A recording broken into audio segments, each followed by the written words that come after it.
Dios les bendiga, Dios les guarde. La paz del Señor con cada una de nosotras en el nombre de Jesús. Qué bueno que estamos por aquí una vez más. Y bueno, con las pilas puestas, con el corazón dispuesto y el espíritu en expectativa con todo lo que vamos a aprender en la noche de hoy. Vamos a ver Hebreos, vamos a compartir para, ¿verdad? Compartir el material que tenemos de apoyo para esta noche. Y hoy vamos a ver los versículos 5 y 6 del capítulo 5 de Hebreos. Gloria a Dios. Es importante que sepan que la idea con nuestros estudios no es avanzar por avanzar, sino más bien entender, descubrir lo que el Señor quiere hablar a nuestras vidas. Así que créanme que cuando terminemos esta entrega de hoy, al igual que yo, vamos a estar asombradas de nuestro Señor porque con tan poco podemos, o sea, tan poco en cantidad, podemos descubrir tanto que la palabra de Dios de verdad que me sorprende. Así que vamos a leer juntas capítulo 5, versos 5 y 6. La palabra del Señor se lee en el nombre de Jesús y dice así: tampoco Cristo se glorificó a sí mismo haciéndose sumo sacerdote, sino el que le dijo: tú eres mi hijo, yo te he engendrado hoy. Como también dice en otro lugar: tú eres sacerdote para siempre, según el orden de Melquisedec. Gloria a Dios. Y me llama mucho la atención porque quiero que veamos el verso 4, incluso donde estuvimos la entrega pasada. Y dice en el nombre de Jesús 5:4. Y nadie toma para sí esta honra, sino el que es llamado por Dios, como lo fue Aarón. Entonces, cuando conectamos el 4 con el 5, nos damos cuenta que hay algo que nos falta. Sí dice que solamente Dios llama y que había un orden para llamar a los sacerdotes y somos sacerdotes. Entonces vamos a ver cómo es que se hace la transición del sacerdocio levítico al sacerdocio arónico, luego el sacerdocio de Melquisedec y finalizando entonces con el sacerdocio de Jesús.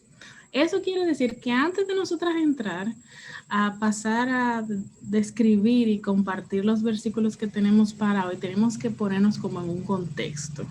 Tenemos como que ver de dónde vamos a partir para tener la idea, ¿ok? Así que vamos, ¿verdad? Juntas. Lo primero que vamos a compartir es que el verdadero sacerdocio, que es el bíblico, el instituido por el Señor, por Dios, establece que se debe venir de una línea de descendencia específica.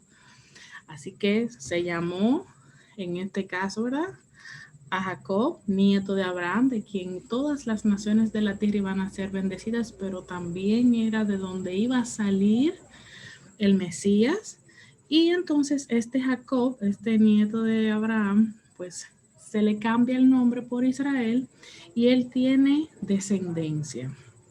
Dentro de esa descendencia hay uno de sus hijos llamado Leví, que es la tribu que es separada para estos fines. Vamos a verlo más adelante. Entonces, según nos establecen los primeros libros de la palabra de Dios del Antiguo Testamento, nos dice que Dios apartó a Leví como una tribu que iba a estar comprometida con el servicio a él y que iban a ser representantes de toda la nación ante Dios. Por lo tanto, ellos eran separados de cualquier otra función que las demás tribus podían hacer. Ellos no podían, en cierto modo, por así decirlo, contaminarse ni fatigarse con otras cosas, sino estar completa y plenamente dedicados al servicio a Dios. Entonces, estos integrantes de esta tribu son los que conocemos como los levitas. Y este es pues el tercer hijo de Jacob. Entonces aquí hay como una especie de genealogía, un árbol genealógico de Leví, ¿verdad? Para poder entender muchas cosas, mis hermanas, y algo que yo no sabía. Entonces Leví pues tuvo 4 hijos. Y uno de sus hijos, Coat, tuvo a Amram. Pero ¿qué pasa, mis hermanos? Que la tía de Amram pasó a ser la esposa de él. Y lo encontré en Éxodo capítulo 6, verso 20. Y Amram tomó por mujer a Jocabed su tía, la cual dio a luz a Aarón y a Moisés. Y los años de vida de Aram fueron 137 años. Fíjense que de Amram es que sale Aarón y sale Moisés, los que vienen a representar el aspecto profético y el aspecto del sacerdocio tipo de Cristo. Bien, por ahí vamos, ¿verdad? Entonces, a su vez, habían varias familias que descendían a su vez de ellos, ¿verdad? Estaba la familia de Gerson, que era la que estaba al cuidado del tabernáculo, porque Dios no solamente estableció familias o estableció descendencia, sino que también dio asignaciones específicas para que las funciones no se duplicaran y para que los que estuvieran al servicio no se fatigaran ni se pelearan uno con los otros. Entonces la familia de Gerson estaba al cuidado del tabernáculo, de la tienda, la cubierta, las cortinas. La familia de Coat tenía a su cargo el cuidado del mobiliario del tabernáculo, el candelero, el altar del incienso y el arca del pacto. Fíjense qué responsabilidad tenía. Y Merari cuidaba de las tablas, las columnas del tabernáculo, las estacas y las cuerdas. Así que estas familias, a pesar de que descendían de los levitas, ellos como que hacían una función sacerdotal, pero no era del todo, porque Dios fue como creando la necesidad, por así decirlo. Entonces, cuando se organiza todo, porque Dios siempre ha procurado organizar las cosas antes de proceder a hacer lo que va a hacer. Por ejemplo, antes de traerle a Eva, hizo que Adán organizara todas las cosas donde ella, ¿verdad?, iba a estar con él. Y lo veo de esta manera también aquí. Dios primero permitió que se fueran organizando la forma del servicio y las divisiones de las funciones para que cuando se agregara un sacerdocio formal, esa función también fuera exclusiva y que tampoco no hubiera ningún tipo de distorsión, ni de encuentro, ni de rencillas, ¿verdad? Entonces, luego vemos cómo Dios pasa a llamar a Aarón, el hermano de Moisés, que desciende de la familia de Coat. Y lo primero que me llamó la atención es que, a pesar de que fueron tía y sobrino que se casaron, mucho tiene que ver con el tema de la descendencia, porque para que pudieran ser levitas y descendientes con respecto a la función, tenían que venir de Leví. Entonces, es como que no podían coger de otra tribu, sino que entre ellos mismos Dios así lo dispuso en ese momento, mis hermanas.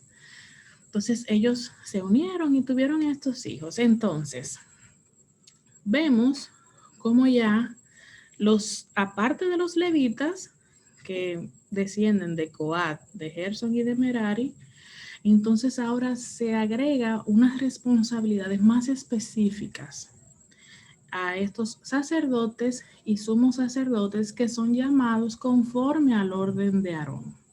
Y vamos a ver de qué trata.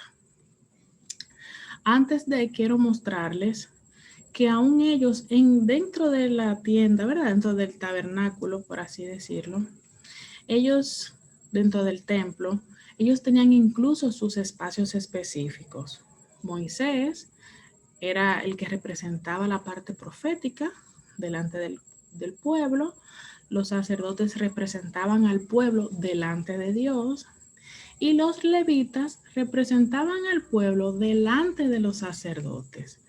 Entonces, Dios como que fue utilizando a cada uno y las funciones al final fueron compenetrándose de manera extraordinaria para que el servicio en la casa de Dios llegara al trono, las cosas que se estaban haciendo pudieran llegar a su trono. Entonces, es bueno también recordar que toda esta dinámica que yo les expliqué, que están organizadas por familias, tenían que montarse y desmontarse este tabernáculo mientras ellos iban en su travesía por el desierto, ¿ok? Entonces, recordando que ellos tuvieran aproximadamente 40 años, esto no es que ellos lo establecían en un lugar y ya, sino que cuando tocaba moverse, había que cada quien encargarse de lo que le correspondía y mover todo, llevarlo al nuevo territorio donde Dios los llevaba y volver nuevamente a hacer todo. Entonces cada familia de sacerdotes y los levitas conocían su responsabilidad.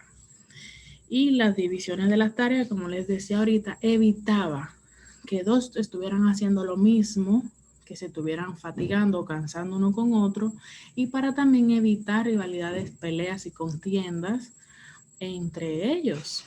Entonces me llama mucho la atención porque traducido eso a la actualidad, Dios nos da ministerios, nos da funciones que a pesar de que somos un mismo cuerpo, somos varios miembros y hacemos funciones diferentes. Y la idea con eso es que en el plan de Dios está que nosotros nos enfoquemos en lo que Él nos ha dado para hacer. No que ni estemos pensando en lo que está haciendo otro, pero que no nos cansemos tampoco en hacer lo nuestro y lo de los demás, sino que nos encarguemos de dar, ¿verdad?, conforme a la porción y a la medida que se nos ha sido dada. Entonces, vemos que este sacerdocio, para poner en contexto el por qué se le dice esto, ¿verdad?, a Jesús en los versos 5 y 6, este sacerdocio vemos que es, recapitulando un poco, ¿verdad?, tomado para el servicio a Dios, y entonces Dios escoge a Aarón y ahora viene como una nueva temporada donde el sacerdocio adquiere una responsabilidad específica. Y así como se le dio la asignación a los levitas para, ¿verdad?, representar el pueblo y estar al servicio de Dios, apartados exclusivamente para las cosas de Dios, entonces ahora Dios pues escoge y encarga a Aarón y a sus hijos para que fuera el primer sumo sacerdote de Israel y sus hijos los primeros sacerdotes, ya con responsabilidad específica. Y entonces los levitas estaban liderados a su vez por los hijos de Aarón, ya que en un principio, como les había dicho, solamente ellos estaban. Ahora es un equipo completo. Bien. Entonces, ¿cómo es que Dios le dice esto a Aarón? Dice, llamando, ¿verdad?, a Aarón por medio de Moisés. Harás llegar delante de ti a Aarón tu hermano y a sus hijos consigo, de entre los hijos de Israel, para que sean mis sacerdotes. A Aarón, a Nadab, a Abiú, Eleazar e Itamar, hijos de Aarón. Arriba les dice que son los hijos, pero como quiera, Jehová vuelve y se lo menciona por nombre específico para que se sepa quiénes son.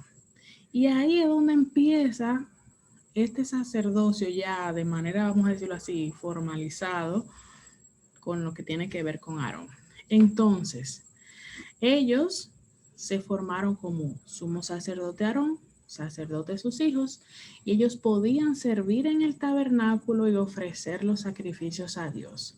Entonces, el sumo sacerdote tenía que ser el mayor de los hijos.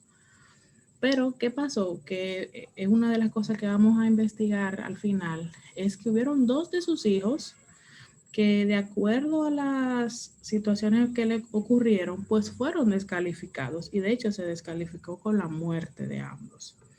Así que aún ahora se le da a Aarón, todavía no es algo que se puede elegir popularmente, sino que todavía Dios tiene como el orden de él mismo designar y de él mismo llamar a quien va a hacer esa función, como lo vimos anteriormente en la entrega pasada.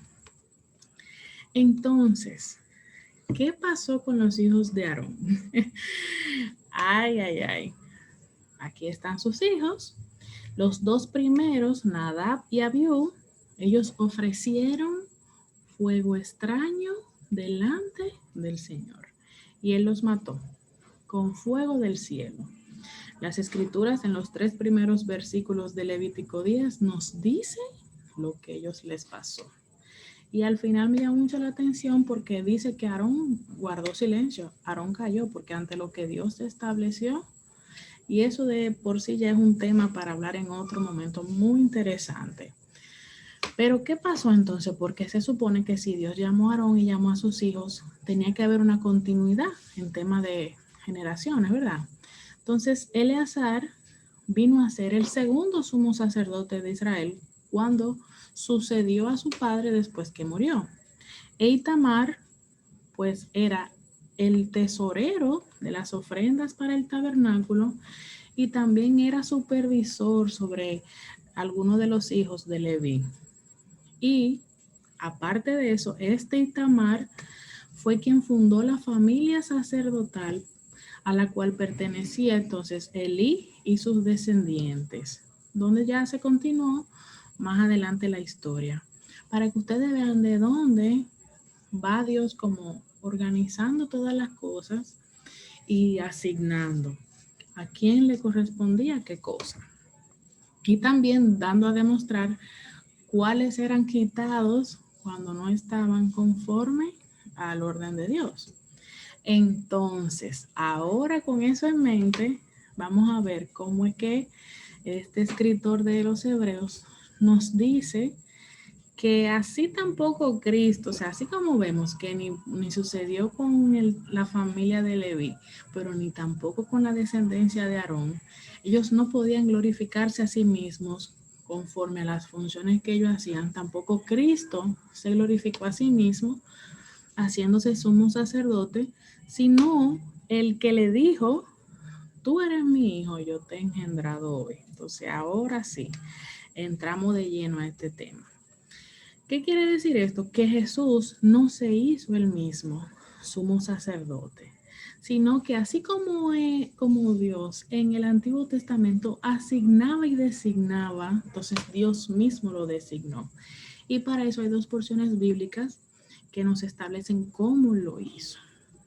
Está Salmos 2:7, donde dice, yo publicaré el decreto, Jehová me ha dicho, mío eres tú, yo te engendré hoy. Eso que acabamos de ver, que se menciona en Hebreos, parte de esta cita en Salmos. Pero también en el 110:4 dice, juró Jehová y no se arrepentirá, que tú eres sacerdote para siempre, según el orden de Melquisedec. O sea, nos da 2 informaciones. Nos dice, a pesar de que tú no vienes de la tribu de Leví y no eres descendiente directo de Aarón, yo te digo que tú vas a hacer función sacerdotal. Y le da como una dinámica de por dónde es que va a estar la cosa, y es por el orden de Melquisedec, según el orden de Melquisedec. Entonces, por eso es que vemos cómo en ese tiempo resultaba tan difícil el poder entender que él, que no era del linaje de Aarón, ni que practicó el ministerio, ni que se envolvió en las cosas como ellos estuvieron acostumbrados a escuchar que se hacían las cosas y de leerlas como Dios las dejó escritas. Entonces ahí fue que tuvo el choque.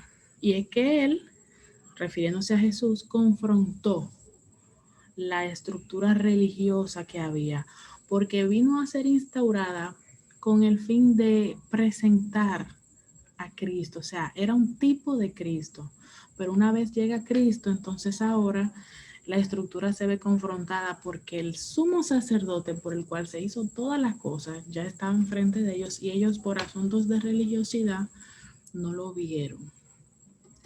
Entonces, en el tiempo de Jesús, el sacerdocio, como lo vimos en el antiguo pacto, se había convertido entonces en una institución corrupta. de verdad que Dios es extraordinario.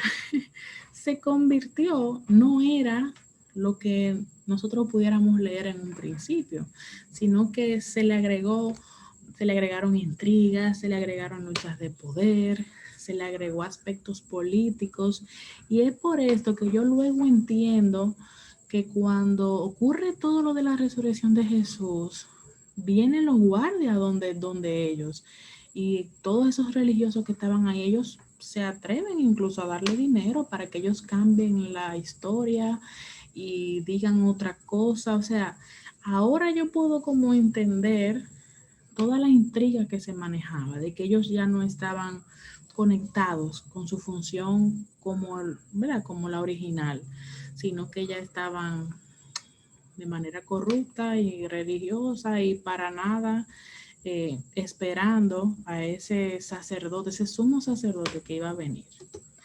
Entonces, cuando la palabra establece que va a ser sacerdote para siempre, es una aclaración muy importante que hace. ¿Por qué? Porque el sacerdocio de Jesús no es limitado, no era como por el tiempo de vida aquí en la tierra. Por ejemplo, los hijos de Aarón estuvo mientras estuvo vivo. Cuando él falleció, tuvo que asumir su hijo Eleazar, como vimos anteriormente. O sea, era un sacerdocio limitado. La muerte rompía con la función de esos sacerdotes y de esos sumos sacerdotes. Pero aquí lo que nos dice es que para siempre, porque una vez él muere, que resucita, ya eso es el aval de que, a diferencia de los otros sacerdotes que pudieron haber venido a lo largo de la historia, él era para siempre. O sea, él es sacerdote para siempre. Y su sacerdocio, por lo tanto, también es para siempre. Entonces, cuando le dice también, estamos en el verso 5, cuando le dice también que yo te he engendrado hoy, no es que Jesús ya no estaba, o no es que no se sabía lo que él iba a hacer. Lo que pasa es que el sumo sacerdocio de Cristo se activa en beneficio de la humanidad con su resurrección. Por eso la importancia de hablar de la resurrección, porque si Cristo no resucita, muchas cosas de las que se van agregando con su resurrección no son efectivas.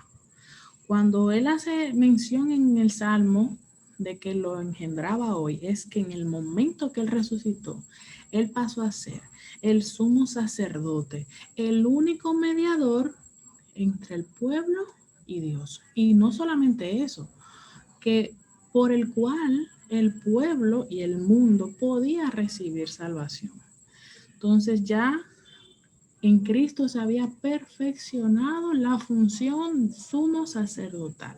Bien, entonces la resurrección demostró que él no era un sacerdote limitado, pero también demostró que él no tenía que estar constantemente entregando sacrificio por los seres humanos, por el pueblo, pero también por él, sino que Cristo vino a ser el sacerdote que conectaba al pueblo con Dios por medio del sacrificio, pero el sacrificio en sí mismo para poder conectar ese pueblo para con Dios.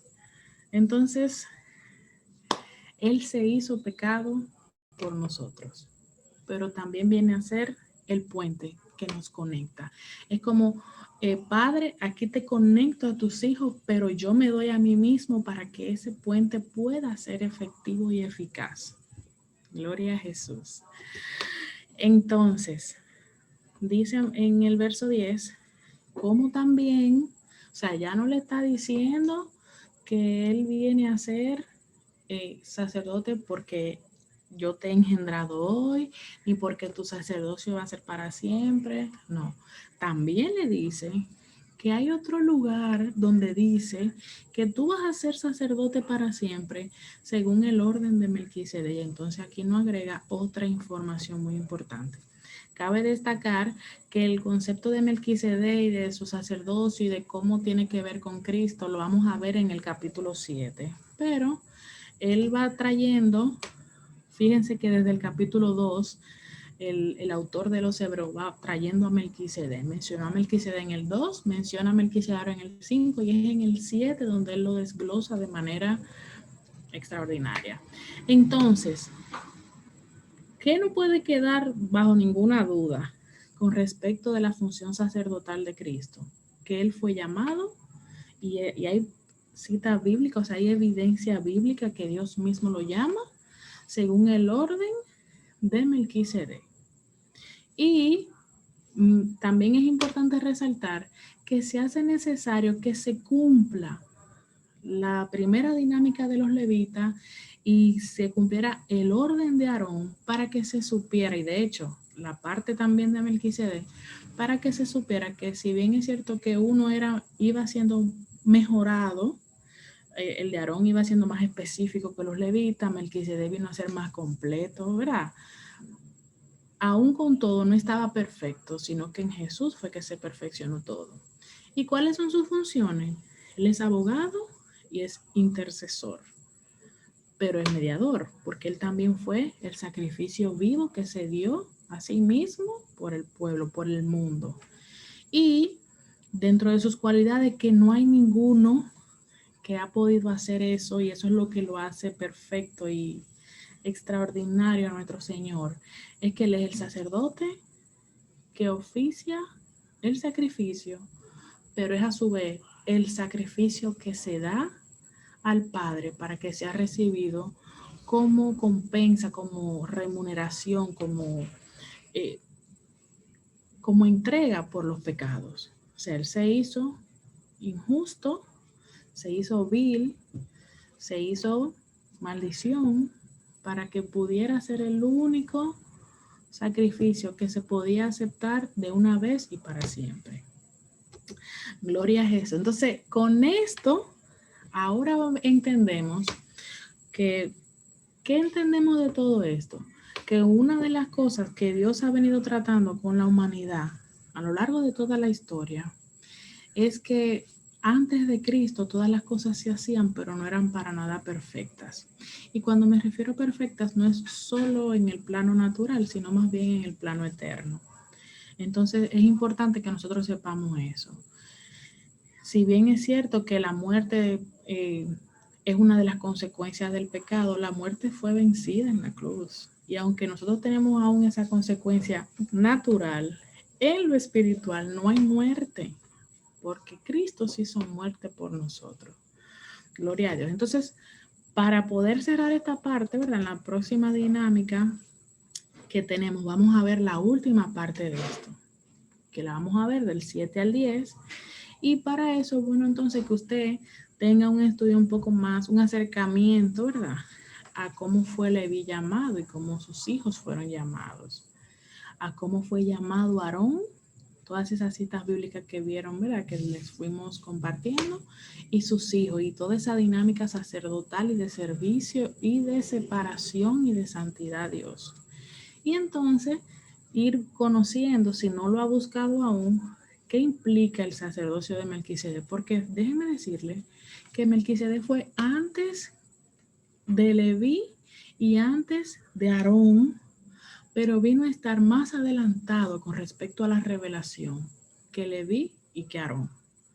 Pero aún estaba más adelantado, aún podemos verlo con el plano de la dinámica que él tuvo con Abraham como tal, aún así no era perfecto, porque el sumo sacerdocio de Cristo es el que viene a perfeccionar el modelo de sacrificio y el tipo de sacrificio que se da. Ya no hay que hacerlo siempre, sino que uno decidió darse a sí mismo por nuestros pecados, pero también se ofreció él mismo a llevarse a él mismo en sacrificio delante del Padre para que él pudiera recibirlo y que nosotros ahora gocemos de salvación y de vida eterna. De verdad que yo estoy extraordinariamente asombrada con el Señor y con su palabra y el trato que tuvo, porque hay cosas muy pequeñas que la podemos ver, cómo él se encargaba de unir personas que vinieran de un mismo linaje, de una misma dinámica, para que nada se contaminara y que su plan se pudiera llevar a cabo como Él lo estableció hasta que viniera su Hijo, se encarnara y se entregara a sí mismo por nuestros pecados. Así que hasta aquí, ¿verdad? La entrega de hoy. Nos vemos la próxima semana, Dios mediante, donde vamos a completar esta idea.